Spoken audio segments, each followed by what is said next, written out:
सुभगम् पञ्च संस्कारमाभ्य ग्रन्थान् श्रीरङ्गलक्ष्मी नृहरिमुनियुगात् वीररघुद्वीतषटारे यान् रङ्गकारेर्भवहर कृपया न्यस्तभारम् निसिम्मे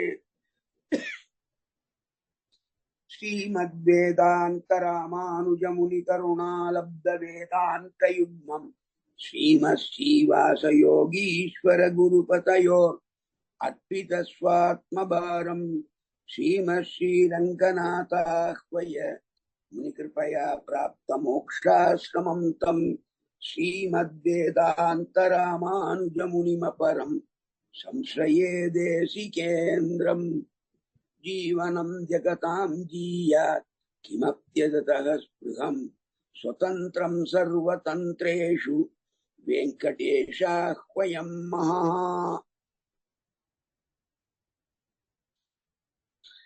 नमः सतसे போன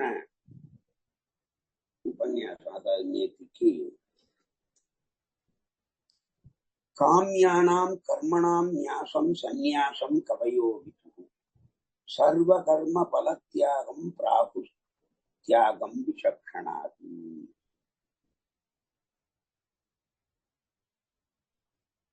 இதுல சில மேதாவிகள் இருக்கா, அவ தியாகம்ங்கிற சந்நியாசமா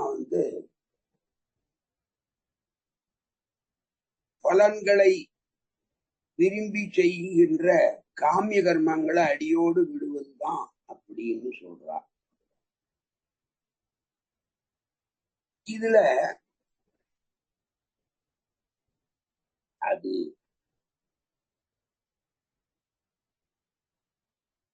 நித்திய கர்மமா நைமித்திக கர்மமா, அதுல பலன் உண்டா இல்லையா, இதெல்லாம் நாம சிந்திக்கிறதுக்கு இல்ல. விதி விகித கர்மாக்களை கட்டாயம் இதை பண்ணி சந்தியாவந்தனம் பண்ணு, ஆராதனம் பண்ணு, பிரம்ம யஜ்யம் பண்ணு அப்படின்னு சொல்லியிருந்தா அதை பண்ணணும்.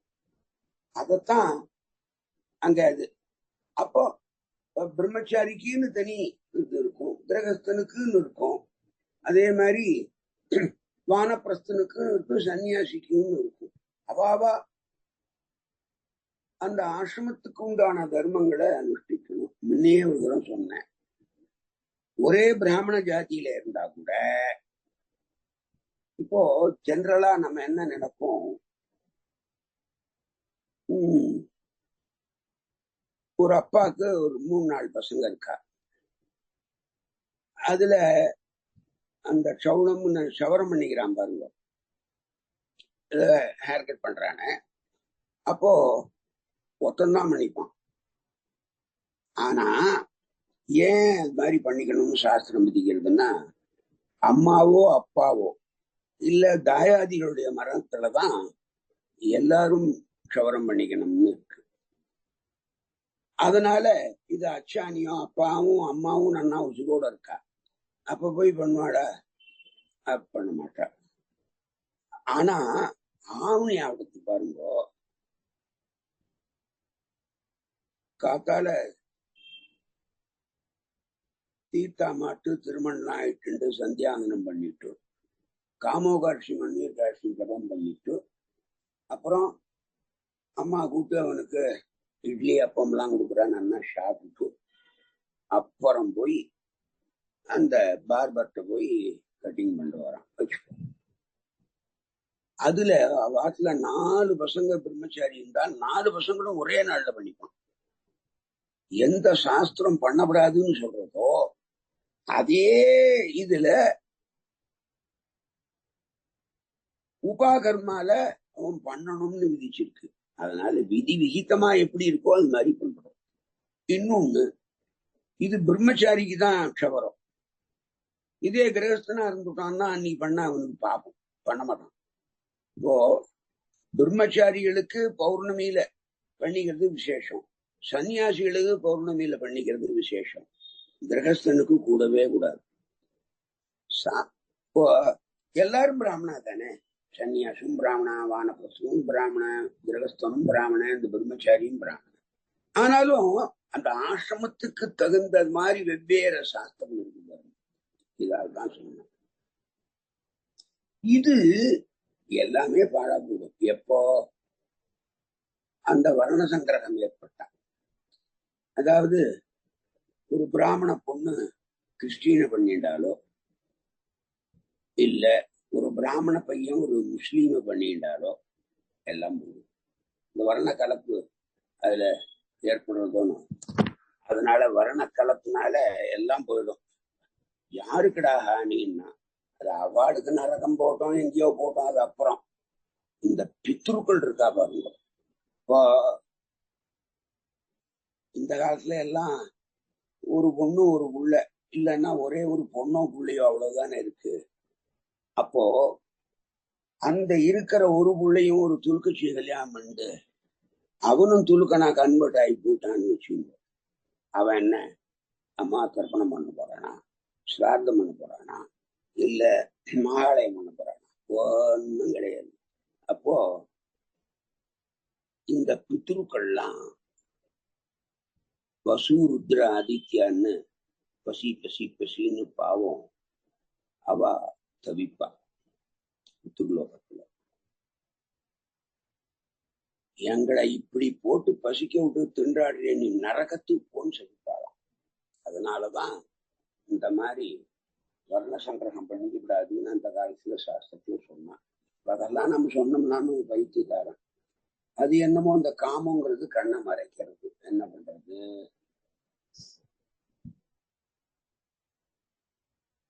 இதுல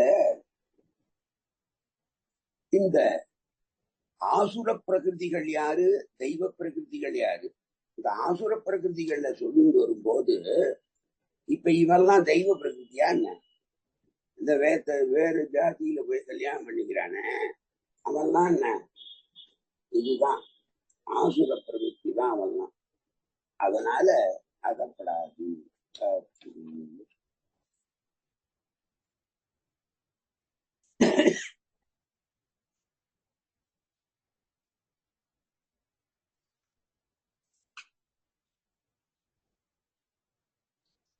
இந்த 16வது அத்தியாயத்தில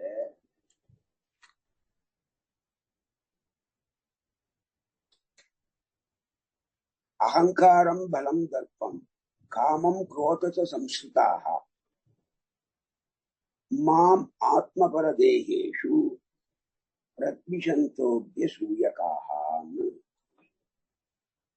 அதாவது புறத்தியாருடைய ஹெல்ப் துணை இல்லாம எல்லாத்தையும் நானே பண்றேங்கிற ஒரு அகங்காரத்தோட பண்றான் பாருங்க. எல்லாத்தையும் பூர்த்தி பண்றதுக்கு என் ஒத்தனுடைய பலமே போரும் அப்படிங்கிற எண்ணம். எனக்கு சரிநிகர் சமானமா இந்த லோகத்துல யாருமே இல்லைங்கிற கொழுப்பு. நான் மனசால நினைச்ச மாத்திரத்திலேயே நான் நினைத்த அந்த வஸ்துவை நான் அடைந்து விடுவேன் அப்படின்னு நினைக்கிற அந்த மனோபாவம். எனக்கு அது கிட்டாமல் இடைஞ்சலா இருக்கிறவளை கொன்னுடுவேன்னு அந்த கோபம். இப்படி பிறருடைய தேகங்களில் இருக்கும் புருஷோத்தமனான என்னிடத்திலே மிக்க அசூயுடன் என் இருப்பையே பொறுக்காதவர்களான அவர்கள் என்ன யாகம் பண்ணான, என்ன யஜ்ஞம் பண்ணான, என்ன தான தர்மம் பண்ணாதான் என்ன, ஒன்னுக்கும் பிரயோஜனம். சாத்விக யாகாதிகள் பண்றதான அவர்கள் அங்கங்களுக்கு நேர் மாறானவை ஆசுர யாகாதிகளில் உள்ளது. இந்த ஸ்லோகத்தினால அது முக்கியமா நமக்கு சொல்லப்படுறது. இதனால் பௌனருத்தியம்னு சொல்றத திரும்பி சொல்றதுங்கிற தோஷம் இதுல வராது. பரிகிரகப்படுறது. அகங்காரம்னா என்ன? எல்லார காட்டிலும் எல்லா விதத்திலேயும் நான் வசத்தி, நான் மேம்பட்டவன், புறத்தியாருடைய உதவி இல்லாமலேயே நான் எதை வேணா செய்யறதுக்கு சக்தி உடையவன் அப்படின்னு நினைக்கிறவன். பகவானேவ சர்வம் காரயதி, பகவானே எல்லாவற்றையும் செய்விக்கின்றான் என்று நினைக்காமல் அதுக்கு எதிரடையாக மறுதலையாக இப்படி நினைப்பது. யத்யகங்காரம் ஆஸ்ரித்ய யஜ்ஞதான தபக்ரியாக குர்வன் தத்பலமாப்னோதி புனராவர்த்தனம் துதது அப்படிங்கிறது வியாசர் மகாபாரதத்திலே சொல்ற விஷயம். அதாவது அகங்காரத்தோட பண்ணப்படுகின்ற யாகாதிகள் அவனை அழிக்கக்கூடிய பலனைத்தான் அது கொடுக்கும். இந்த விஷயம் இந்த அசுரனுடைய மனசுல எங்க போய் படப்போறது படாது. ஏன்னா அவன் தான் பகவானே இல்லைன்ற பலம்ங்கிறதுக்கு என்னன்னா எல்லாவற்றையும் பண்ணுவதற்கு என்னுடைய பலமே போதும் அப்படிங்கிற எண்ணம். இப்போ நாம என்ன சொல்றோம், பகவதோ பலேன பகவதோ வீரியேனன்னு ஒரு ஆராதனை பண்றதுக்கு கூட முன்னால சொல்லிக்கிறோம் சாத்வீகத்துல. இப்படி பல மந்திரத்திலே சொல்லப்படுகிற பலத்தை துணையாக கொள்ளாமல் தன் பலமே போதும்னு நினைக்கிறவன் அவன் அசுரப்பட தர்ப்பம். இந்த அகங்காரத்தினாலேயும் பலத்தினாலேயும் ஏற்படக்கூடிய திமிர், எனக்கு நிகரானவன் இந்த லோகத்துல யாரும் கிடையாதுங்கிறதான கொழுப்பு, அனைவரையும் அவமதிப்பது, பூஜிக்க வேண்டியவர்களையும் பூஜிக்காமல் இருப்பது, இதுதான் காரணமானது காமம். இப்படி என் ஆசையினாலேயே எல்லாம் கிட்டுகின்றன என்பது இவர்களுடைய துணிவு. தான் ஆசைப்பட்ட ஒரு பெண்ணை அடைய வேண்டும் என்பதற்காக என்னவனா பண்ணுவான். அவன் தான் ஆசைப்படும். அது கிடைக்காத போது அதுக்கு தடையா யாரா இருக்காளோ அவெல்லாம் கொல்லுவான். கொல்றது பாப்பம்னு இல்லை.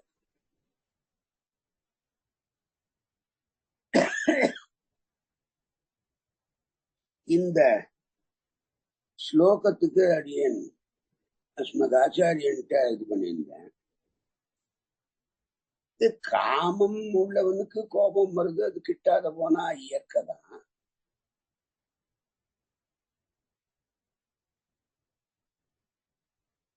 அது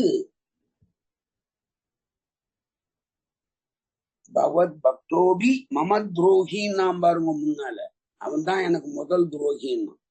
அந்த மாதிரி இந்த காமம், காமத்தினாலே குரோதம், கோபம், அப்புறம் அனிஷ்டம், இதெல்லாம் ஒண்ணு பின்னால ஒண்ணு வரிசையா அவனுக்கு வந்து சேரும்.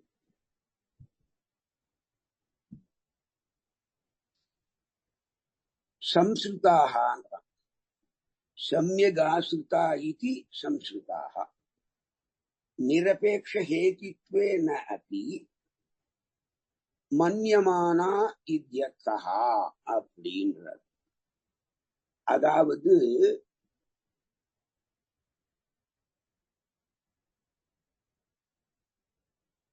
ஆத்மபர தேகேஷு,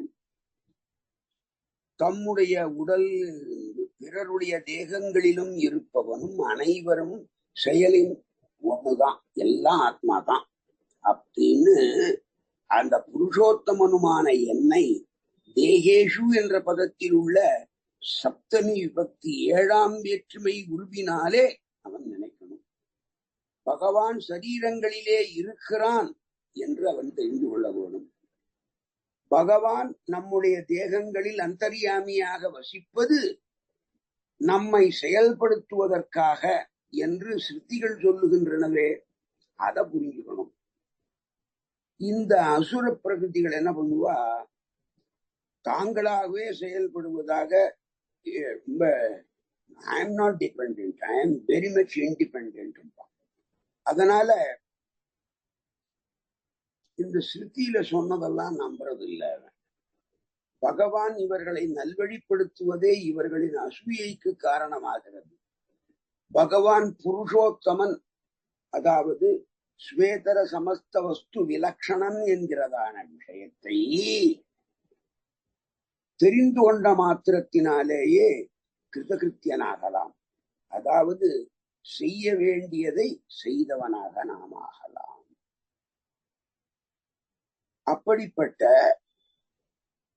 மகோன்னதமான காரியம் பகவான் இவர்களுடைய துவேஷத்துக்கும் அசூயைக்கும் இலக்காகிறான்.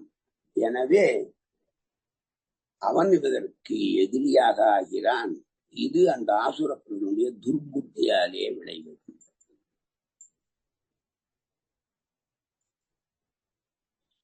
மாம் பகவான் மாம் என்ற பதத்திலே என்ன அதனாலே சொல்ல வராங்கன்னா சர்வ பிரவர்த்தனம்ங்கிறது சொல்லப்படுது. அதாவது அனைவரையும் செயல்படுத்துவது இந்த அந்தர்யாமியான புருஷோத்தமன் தான் ஒரு சரீரத்திலே இருந்து.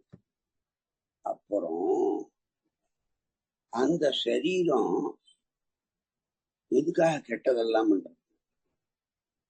பண்றதா இல்லையா? ஆசுர பிரகிருதியாத்தான் நல்லா பண்ணுவான், கெட்டதுதான் பண்ணுவான். அந்தர்யாமியா இருந்துட்டு பகவான் அவனை கடக்க மாட்டானா? அவன் ஏன் அந்த மாதிரி பண்றான்?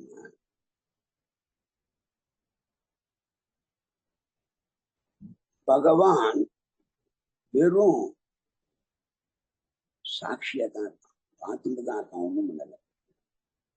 ஏன் அவன் முன்னாலே பிராரப்த கர்மம் அவனை ஆற்று, அந்த பாபத்தினுடைய இது ஆசுர பிரகிருத்தியா பிறந்திருக்கிறது.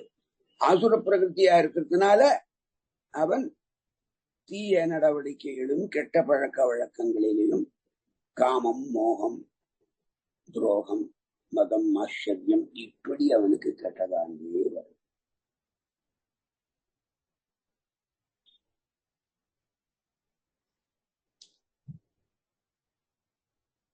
பரபிஷந்தேச அபியசூயகாங்கிற பகவான் இருக்கான்னு யாராவது சொன்னாலே அந்த சொல்லையே அவன் பொறுத்து கொள்ள முடியாது. தாம் பிள்ளையான பிரகலாதன் கூட சொல்றான், இரண்யாய நமஹா சொல்றான்றான். அகங்காரத்தினால தான் தான் எல்லாத்துக்கும் அவன் நாராயணாய நமஹா உள்ள கோபம் வந்துடுறது. இவனை கல்லோட பெரிய பாறாங்கல்ல கட்டி நடுசமுகத்துல போடுறான், மலை மேலேந்து உருட்டி தள்ளுங்க, அவனை வெட்டி பறவைகளுக்கெல்லாம் இறையா போடுமா, என்னன்னு விஷம் கொடுத்து கொள்ளுமா, என்னன்னோ பண்ணி பார்த்தா ஒன்னுலயும் இல்லை. அது ஸ்ரீமத் பாகவத்துல அற்புதமான ஸ்லோகம். மலையிலேந்து தள்ளி விடுறா இவனை, கீழே குஞ்சு பார்த்தா விழுந்தா எலும்பு கூட கிடைக்குமா, இது இருக்கட்டும். அப்படி அவன் என்ன பண்றான், தான் மார்ப ரெண்டு கையாலையும் நல்லா கெட்டிமா புடிச்சுட்டு வர்றான். ஏன்னா உள்ள அந்தரியவன் பகவான் இருக்கான். அட நமக்கு என்ன வேணாலும் இருந்துட்டு போறது, உள்ள இருக்கிற எங்க பகவானுக்கும் ஒண்ணு வரக்கூடாதுன்னு நினைக்கிறான். எவ்வளவு பரம பாகவதன் பக்தன். அதத்தான் அங்கே நமக்கு அப்படியே கண் முன்னால வியாசர் ஸ்ரீமத் பாகவதத்துல படம் முடிச்சு காமிக்கிறார். அவனுக்குள்ளேயும் அந்த பரமாத்மா அந்தரியாமியா தான் இருக்கான். அவன் அப்பா ஹிரண்யகசிபுக்கும் உள்ளேயும் அந்தரியாமியா தான் இருக்கான். ஆனா ரெண்டு பேருக்கும் என்னது, ஒத்தன் தெய்வ பிரகிருதி, பிரகலாதன் தெய்வ பிரகிருதி தான்.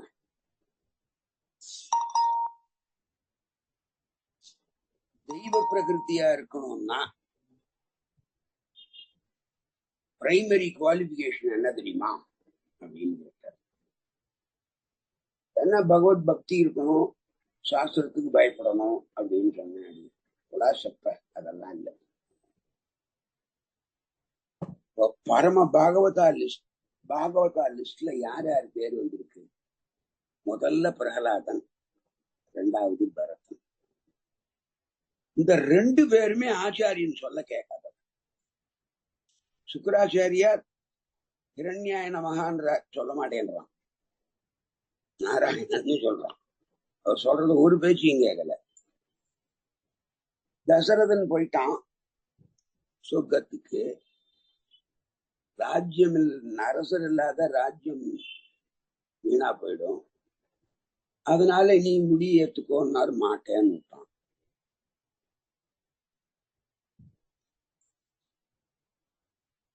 வாங்க எல்லாருமே போய் ராமனை காட்டுல இருந்து திருப்பி அழிச்சுன்னு வருவோம். இதுல வால்மீகி இந்த இடத்துல ஒரு ரசமான விஷயம் காமிக்கிறான்.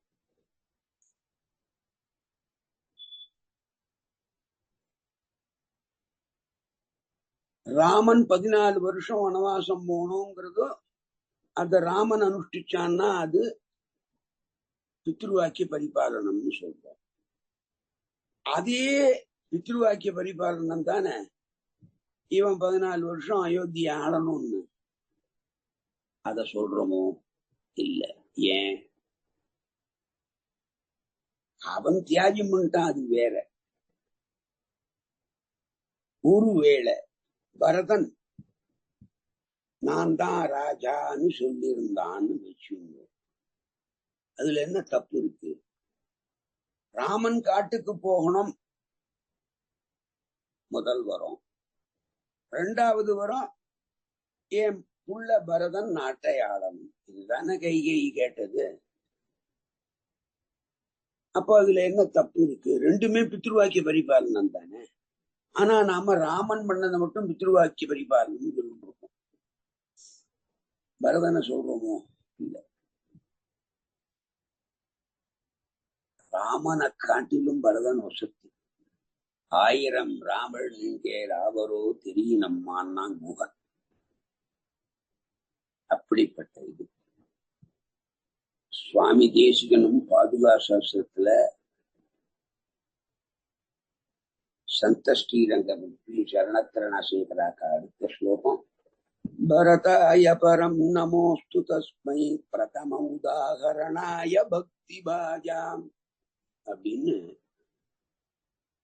பக்திக்கு முதல் உதாரணம் யார எடுக்கலாம் அப்படின்னா பரதனை தான் எடுக்கலாம். அதுல கொஞ்சம் சமத்காரமா நம்ம சுவாமி தேசிகன் பரதன்னு ராக தாள பாவத்தை கொண்டு அங்கே நாதமுனிகள்னு ஒரு அர்த்தம் பண்ணாரு. ரொம்ப அற்புதமான அர்த்தம் நம்ம பாதுகாசாசனம் சொல்ல வரல, அதனால அது விட்டு வர.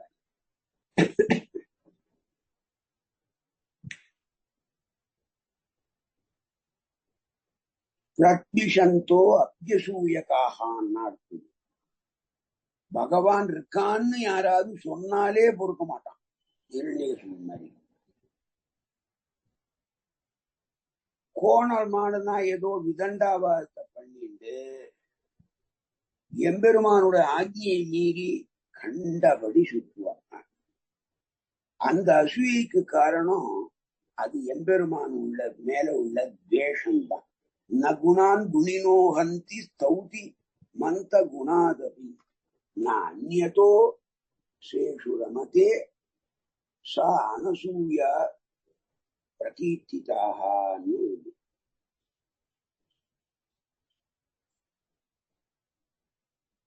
பிரகஸ்பதியானவர் அனசூயைக்கு, அதாவது அசூயை இல்லாமல் இருப்பதற்கு லட்சணம் இடுகின்ற ஒரு சாக்கிலே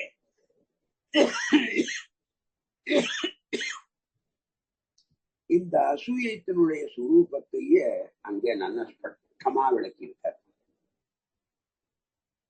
குணசாலிகளின் குணங்களை இல்லை என்று செய்யாமலும் குறைவான குணங்கள் உள்ளவரையும் துதித்துக் கொண்டும் பிறருடைய குற்றங்களில் ஈடுபாடு இல்லாமலும் இருப்பதே அனசூயை. நமக்கு யாரா ரொம்ப நல்லவன்? பரம சாத்தியன் பரம பாகவதன் யாருன்னு தன்னை தாழ்த்தி கொண்டும் சாஸ்திர மரியாதையை மீறினவர்களிடம் கூட மிக்க கருணையுடன் அவர்களையும் தங்களுக்கு எஜமானனாக எவன் நினைக்கிறானோ, இப்ப நாம யாரு தப்பு பண்ணாலும் முதல்ல என்னடா அப்படி பண்ற, இப்படி பண்ணக்கூடாதுன்னு தான் முதல்ல சொல்ல போவோம். பெரியவ அப்படி சொல்ல மாட்டான். சிஷ்யனா இருந்தா அவனுக்கு உபதேசம் பண்றதுங்கிறது வேற. எல்லா இதுலேயும் அடியானத நிறைய ஆச்சாரியரோட நெருங்கி பழகும்போது பார்த்துருக்கேன். அதனால அது பெரியவாளுடைய லட்சணம். தான் தன்னுடைய ஆச்சாரத்துக்கு விஷ்ணுவா இருப்பாளே தவிர இன்னொருத்தனை நீ ஏன் ஆச்சாரமா இல்லையேன்னு ஒரு காலம் கேட்க மாட்டான். அவாதான் பெரியவா. ஐயோ இப்படி எம்பெருமான ஆகிய மீறி நடக்கிறானே, நரகத்துக்கு போறானே அப்படின்னு அவன் மேல பச்சாதாபப்படுவான். அதான் உண்மை. இங்கே ஏ துஷந்தி மகான்மானம் ந ஸ்மரந்தி ச கேசவம் ந தேஷாம் புண்ணிய தீர்த்தேஷு கதிசம்சத்கினான்.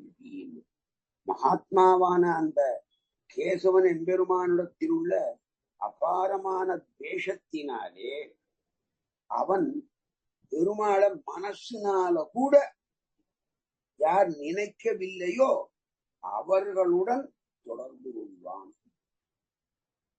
அப்படிப்பட்ட அந்த துராத்மா எத்தனை கங்கையில குளிச்சாலும் சரி, காவேரியில குளிச்சாலும் சரி, என்ன புண்ணிய கஷேத்திரங்கள்ல போய் பெருமாள் அவனுக்கு உஜ்ஜீவனமே கிடையாது அப்படின்ற மகாபாரதத்திலே வியாசம்.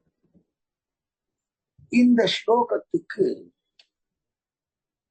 அத்வைதபரமா அர்த்தம் பண்ண ஆதிசங்கரர் அகங்காரம், பலம், கர்வம், காமம், கோபம் இவற்றை கை கொண்டவர்களாக தங்களுடைய சரீரத்திலும் பிறர் சரீரத்திலும் உள்ள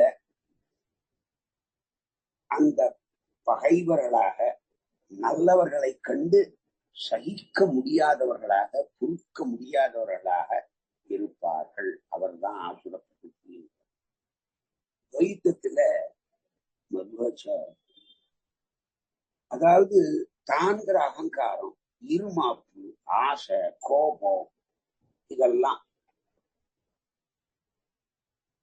தன் சரீரத்துல இருக்கட்டும், இன்னொரு நாம பாக்குற ஜீவாத்மா, மற்ற ஜீவாத்மாவுடைய சரீரத்திலும் எம்பெருமான் தான் அந்தரியாமியா பிரேரகனா இருக்கான் அப்படிங்கிறத கொஞ்சம் கூட நினைக்காத அந்த எம்பெருமான் மேலேயே நெருப்பு கொள்பவர்களாக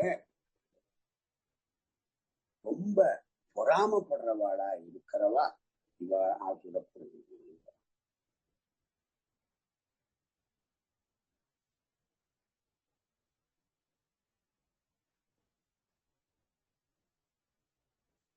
இப்படி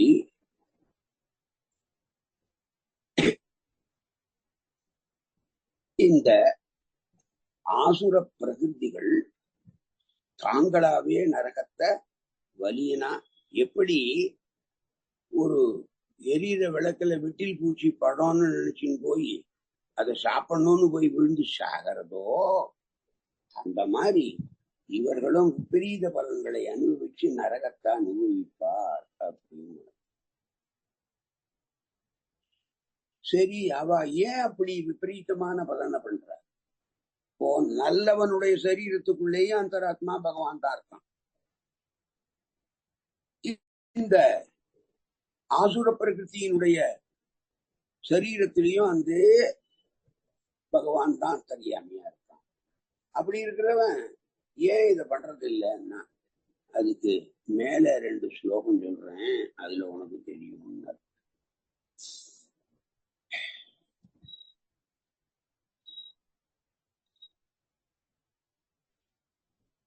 கவிதார்க்கிய சிம்ஹாய கல்யாண குணசாரிணே ஸ்ரீமதே வெங்கடேசாய வேதாந்த குரவே.